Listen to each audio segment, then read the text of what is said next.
Hello বন্ধুরা, good morning. কেমন আছো তোমরা সবাই? আশা করছি তোমরা সবাই খুব ভালো আছো, আমিও ভালো আছি।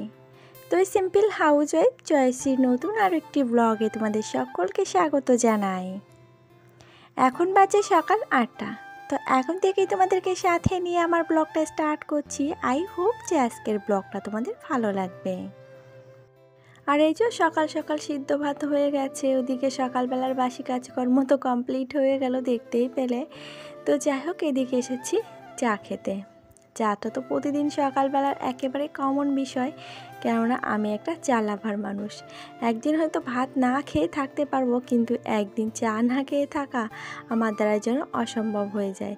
যদি কিনা সকালবেলা চা না খাই, তাহলে সন্ধ্যাবেলা দেখবো মাথা যন্ত্রণা করছে, কিংবা সকাল থেকেই মনে হবে যতই আমাকে ভাত দাও আর যাই দাও না কেন, ভরপেট খেয়ে থাকলেও মনে হচ্ছে যেন কিছু না কিছু একটা খামতি রয়ে গেছে। আর এমনটা মাঝে মধ্যে হয়েছে বলেই আজ সেটা অনুভব করতে পারছি, আর সেই ব্যাপারটা বলতে পারছি যে সত্যি এরকম ধরনের ব্যাপারটা আমার সাথে হয়ে থাকে। আর এই যে সকালবেলা একটু চা খেতে লেট করলাম, কেননা এদিকে বাজার ছিল না। তোমার এদিকে মুদিখানার বাজারে ছিল তেল, বিস্কুট ছিল না, 2 দিন দেখছিলে মুড়ি, এমনি চা খেয়েছি। তো শুধু শুধু চা না, সকালবেলা একেবারেই ভালো লাগে না। আর তোমার দাদা ভাইয়ের এদিকে আর্জি ছিল আমার চাতে চিনি দেবে না, তো পুরো চাটা বানিয়েছিলাম চিনি ছাড়া। তো আমার চাটা থেকে চিনি দিয়ে নিলাম, আর তার চাটে চিনি দিলাম না। ওই জন্য 2 কাপ 2 রকম নিয়েছি, যাতে কিনা গুলিয়ে না যায়। আর এই যে চা খেতে খেতে দুজনে মিলে একটু জমিয়ে আড্ডা মেরে চায়ের বাসনগুলোকে ধুয়ে মুছে তারপরে চলে এসেছি ঘরের বিছনাটাকে ওঠাতে। কেননা বাবুরা ঘুমিয়েছিল, আর ওরা ঘুমিয়ে থাকলে, যতক্ষণ ঘুমিয়ে থাকে ততক্ষণ না পরিবেশটা শান্ত থাকে। আর যেই কিনা উঠে যায় মনে হয় যেন এইবার পাড়ায় লোকজন জেগেছে। তো যতক্ষণ ঘুমিয়ে থাকে ওই জন্য ভাবি যে ততক্ষণ চুপচাপ থাকুক, তাতে করে নিজের কাজগুলোকে একটু করতে সুবিধা হয়। তবে কি ঘরের কাজের এই বিছনাপত্র এগুলো ঠিকঠাক করা হয় না, এগুলো ওরা উঠলেই তারপরে ক্লিন করে নেওয়া হয়। কেননা ওরা ঘুমিয়ে থাকতে থাকতে বিছনা ওঠানো বলতে ওই কোনো এক সাইড দিয়ে হয়তো বালিশগুলো গুছিয়ে ফেলে তোমার দাদাভাই, কোনো দিন বিছনাটাই সেইভাবে উঠিয়ে রাখে। প্রেম সাদায় কালোয় বোনা শীতল পাটি, তারি যত্নে উঠুন হয় মনের মাটি। প্রেম সাদায় কালোয় বোনা শীতল পাটি, তারি যত্নে উঠুন হয় মনের মাটি। সে যে যত্নে আঁকা, সে যে স্বপ্নে ধোয়া, তাকে বানায় সোনা অনুরাগের ছোঁয়া। আর এই যে কালকে যে জামা কাপড়গুলো ছিল ধুয়েছিলাম, সেগুলোকে তো আধা ভাঁজ করে রেখে দিয়েছিলাম, আর আধা এখন ভাঁজ করে কমপ্লিট করলাম। আধা ভাঁজ করেছিলাম সন্ধ্যাবেলা যখন বাবুদেরকে বই নিয়ে বসেছিলাম সেই সময়। তো ওদেরকে নিয়ে বই নিয়ে বসলে তখন আর অন্য কাজ করা হয় না, শুধুমাত্র ওদের জন্যই মনোযোগটা দিতে হয়, আর তার সাথে একটু ভিডিও এডিটিং করতে হয়, সেই জন্য সেই দিকেই খেয়ালটা দিয়ে রাখি। আর কাজকর্মের দিকে ততটা হয় না। তারপরে আবার রাত্রেবেলা রান্নাবান্না থাকে, খাওয়া দাওয়া থাকে। তো সংসার তো বুঝে শুনে হিসাব করে চালাতে হয়, সেটা তো তোমরা বোঝোই। আর সেক্ষেত্রে আর সময়ই হয়ে ওঠে না যে একটা কাজ সঠিক সময় মতন করে উঠবো। তো যখন যেরকমভাবে সময় পাই তখন সেইভাবেই কাজগুলোকে এগিয়ে রাখি, আর সুন্দর করে গুছিয়ে রাখারও চেষ্টা করি। আর এই যে সকালবেলা ডিম ভাজা দিয়ে দুজনের জন্য ভাত বেড়েছিলাম একটা থালায়, যখনই নিয়ে আসছি তখন বলছে ভাইসোন আর আমি একসঙ্গে কিন্তু খাবো না, আর আমাকে অল্প করে ভাত দেবে আর ডিম ভাজা বেশি করে দেবে। আর এদিকে তো ভাইসোনা খাবে না বলছিল, তারপরে আমি বললাম যে খেতে হবে, তো জোর করে দেখো মুখটা কেমন করছে। তারপরে আবার বলছে তুমি সামনে দাঁড়িয়ে আছো, আমি টিভি দেখতে পাচ্ছি না, যদি খাইয়ে দিতে আমার পেছনে গিয়ে আমাকে খাইয়ে দাও। তো যাই হোক, ওইদিকে খাইয়ে দিয়ে আসলাম ছোটোবাবুর। মাত্র 4 গাল ভাত হয়েছিল, তো সেটা খেয়েই যেন তার কত কষ্ট হয়েছে সে না দেখলে আর বুঝতে পারবে না। তো যাই হোক, ওখান থেকে এসে পুঁটি মাছ কাটতে বসে গেছি। আর এটা হলো বউ জব্দ করার উপায় তোমার দাদা ভাইয়ের কাছে। কেননা যদি কিনা বেশি কোনো কথা বলি, এবার থেকে বলেছে আমার জন্য পুঁটি মাছ এনে দেবে, এটা নাকি বউ জব্দ করার উপায়।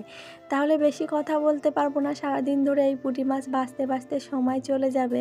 আর পুঁটি মাছের আঁশগুলো তো সুন্দর করে ক্লিন করতে হবে। আর আমিও সেই বুদ্ধি করেছি, কোনো রকম পেটের নাড়ি ভুড়িগুলো ফেলে দিয়েছি, আর মাছগুলো ভালো করে ঝুড়িতে ডলে নিয়ে নিয়েছি, তাতে করে দেখছি ভালোই ক্লিন হয়েছে, একটা আঁশও নেই। তো যাই হোক, নিজের কাজটা নিজের মতো করে সুন্দর করে পরিপাটি করে তো গুছিয়ে নিতে হবে, আর সেই সাথে সাথে যদি বউ জব্দ করার উপায় নিয়ে আসে, সেই সলিউশনটাও তো নিজের মতো করে মাথায় নিয়ে আসতে হবে, যাতে করে সেই সমস্যা থেকে আমি বেরিয়ে আসতে পারি। আর আমাদের এই সম্পর্কটা যদি ভাবনায় মিশে যায় তাহলে কিন্তু সেটা ভাঙা খুবই মুশকিল, আর যদি স্বার্থে মিশে যায় তাহলে কিন্তু টেকানো বহু মুশকিল। সত্যি তাই, সম্পর্ক জিনিসটা এমনই, ভাবনার সাথে যদি মিশে থাকে তাহলে কিন্তু সেই সম্পর্ক ভাঙা যায় না অত সহজে। আর এই যে ভালোবাসার মধ্যে যে একটা ছেলে মানুষই ভাব, আর এই যে কথাবার্তা যেগুলো, যে বউ জব্দ করার জন্য পুঁটি মাছ নিয়ে এসেছি, সে কথাটা শুনে আমার না ভারী হাসি পাচ্ছিল, যে বেচারা আমার জন্য আজকে জব্দ করার উপায় নিয়ে এসেছে। যে সারাদিন ধরে বাড়ি বসে থাকি, ঘুমিয়ে থাকি, শুধুমাত্র ঘরের কাজ করি, আর রান্নাঘরে ওই যে বড় বড় মাছ নিয়ে আসি আর পরিষ্কার করে ফেলো, তবুও বকবক করো। আজকে দেখো ছোট মাছ নিয়ে এসেছি, আর মাছগুলোকে এমনও যে কোনো জায়গায় কোনো কিছু তুমি বাদ দিতে পারবে না, এক একজন মানুষের এক একটা পুরো মাছ খেতে পারবে, দাগা বলো, লেজা বলো আর মাথা বলো, সবটাই খেতে পারবে। আর যাই হোক, একটানা পরিশ্রম করে নিজের গলাটাও যেন কেমন বিতৃষ্ণা হয়ে গেছিলো, তো সেখানে একটু নুন চিনির জল করে বাড়িতে বানিয়ে খেলাম। কেননা দেখছি যে গ্লুকন-ডি খাওয়ার থেকে এই নুন চিনির জল খেলে শরীরে ডিহাইড্রেশনটা খুব ভালো কাজ করে। আর এই যে তারপরে বেশ খানিকক্ষণ বসে থেকে দেওরের সঙ্গে গল্প টল্প করে ইয়ার্কি মেরে তারপরে চলে এসেছিলাম রান্নাঘরে। আর রান্নাঘরের তো সব জিনিস প্রায় এগিয়ে নিয়ে আসা ছিল, আর আমি যখন জল খাচ্ছিলাম তখন দেখছিলে সিঁড়ির পরে বসেছিল, ওটা আমার দেওর। তো যাই হোক, এদিকে রান্নাঘরে এসেছি, কচুরলতিটা আমার শাশুড়ি মা দেখছি বেছে দিয়েছেন, আর এদিকে যা রান্নার আর সবজি কাটার আছে সেগুলোকে আমি ঝটপট রান্না বসিয়ে কেটে নিতে পারবো। আর গৃহবধূ হলে এগুলো তো একটু হলেও সামাল দিতে হবে, কেননা গৃহবধূদের বুঝে শুনে এবং হিসাব করে সংসারটাকে চালাতে হয়। অনেকেই বলবে এটা নাকি কিপটমো, আরে এটা যদি কিপটমো হয় তাহলে তো সংসার ধরে রাখা যাবে না, আর যদি এই কিপটমো করে সংসারটাকে সুন্দরভাবে গুছিয়ে রাখা যায় তাহলে এই কিপটমোটা করাই ভালো। আর এদিকে দেখো মাছে লবণ হলুদ মাখিয়ে নিয়েছি, তেলটাকে ভালো করে তাতিয়ে নিয়েছি যাতে করে মাছটা কড়াইতে লেগে না যায়। আর এরকম পুঁটি মাছ ভাজতে গেলে এভাবেই ভাজতে হয়। প্রেম সাদায় কালোয় বোনা শীতল পাটি, তারি যত্নে উঠুন হয় মনের মাটি। প্রেম সাদায় কালোয় বোনা শীতল পাটি। আর এই যে দেখো পুঁটি মাছটা কত সুন্দর ভাজা হয়ে গেছে, তো তুমি যেমন ভাজবে তেমন কিন্তু ঠিক ভাজা হবে, যদি কিনা তেলটা সঠিকভাবে গরম করে মাছটা দেয়া হয়। আর অনেকটা বুঝে শুনে তো সংসারটাকে চালাতে হয়, তো সেই মতো কাজ করতে করতে না সব কিছু সেভাবে বুঝে নিতে হয়, যে কোন কাজটা কিভাবে করলে ভালো হবে আর কতক্ষণে করলে সেই কাজটা তোমার সময় মতো এগিয়ে যাবে। আর এই যে পুঁটি মাছের হাফটা দিলাম তোমার এই যে কচুরলতির মধ্যে, কেননা কচুরলতি দিয়ে পুঁটি মাছ হবে, আর এদিকে আলু দিয়ে উচ্ছে দিয়ে পুঁটি মাছের ঝোল। তো এক মাছ দিয়ে দু রকম তরকারি, আর উচ্ছেটা তো একটু ভেজে নিয়েছিলাম আগে থেকে, আর আলুটা সিদ্ধ হয়ে গেছে, এখন মাছ আর উচ্ছে দিয়ে একটু জ্বালিয়ে তারপরে নামিয়ে নিলে উচ্ছেটা অত তিতো হয় না। অনেকে আছে আলু উচ্ছে একসঙ্গে দিয়ে রান্না করে, তাতে করে কিন্তু খুব তিতো হয়ে যায়, তখন ওই তরকারিটা খাওয়া যায় না। আর এদিকে তো কচুরলতির তরকারি রেডি হয়ে গেছে, শুধুমাত্র উচ্ছের তরকারিটা হলেই হয়। আর ফাইনালি যে রান্নাবান্না কমপ্লিট করে এসেছি, এখন দেখছি ঘরটা আর না মুছলেই নয়। সকালবেলা আজকে ভেবেছিলাম যে ঘরটা আজকে আর মুছবো না, কালকে একবারে মুছবো, তো বাবুরা যে নোংরা করেছে, তো এখন মনে হচ্ছে যদি ঘরটা না মুছি তাহলে আমার সারা দিনে যতটুকু আর আছে, দিন তো চলেই গেছে, এখন একটা মতন বাজে, তো এরপরে মনে হবে যেন ঘরটা কেমন নোংরা নোংরা আর অগোছালো। আর এদিকে আছে বাইকটাকে বার করতে বলেছিলাম, তো সেটা বার করেনি, সেইভাবেই রেখে দিয়েছিল। আর বাইকটা ঘরের মধ্যে থাকলে না খুব অসুবিধা হয়ে যায় হাঁটা চলায়, তো কিছু করার নেই, যখন যে জিনিসের প্রয়োজন হবে তখন সেই জিনিসটা তুমি ব্যবহার করবে, আর প্রয়োজন ফুরিয়ে গেলে তাকে ফেলে দেবে, তা করলে তো হবে না, সব জিনিসই সযত্নে এবং সুন্দরভাবে রাখতে হয়। আর এই যে ফাইনালি স্নান কমপ্লিট হয়ে গেছে, তো কালকের ভিডিওতে এতক্ষণে যে আমাকে কমেন্ট করেছে মমিতা বোন হুগলি থেকে বলছো, তো বোন তোমার কমেন্টটা পড়ে আমার খুব ভালো লেগেছে। আর তোমাদের এরকম সুন্দর সুন্দর এক একটা কমেন্ট আমাকে একটা নতুন ভিডিও দেওয়ার জন্য মোটিভেট করে। আর বোন তোমার পরিবারকে নিয়ে তুমি খুব ভালো থেকো, সুস্থ থেকো।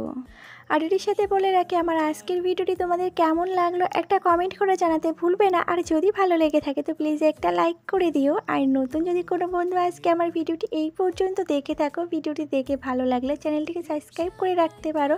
আর যারা অলরেডি এই কাজটি করে রেখে দিয়েছো তাদেরকে জানাই অসংখ্য ধন্যবাদ আর অনেক ভালোবাসা। আর এই যে আজকে যেহেতু মঙ্গলবার, সেখানে একটু হনুমান চল্লিশা পাঠ করে নিলাম, তারপরে যে হনুমানজির জপ করে নিচ্ছি। আর এদিকে সকলের খাওয়া দাওয়া কমপ্লিট হয়ে গেছে, তারপরে নিজের থালায় ভাত বেড়ে নিয়েছি। তাহলে চলো আজকের মতন ভিডিওটি এই পর্যন্ত, সকলে খুব ভালো থাকবে, আবারও দেখা হবে।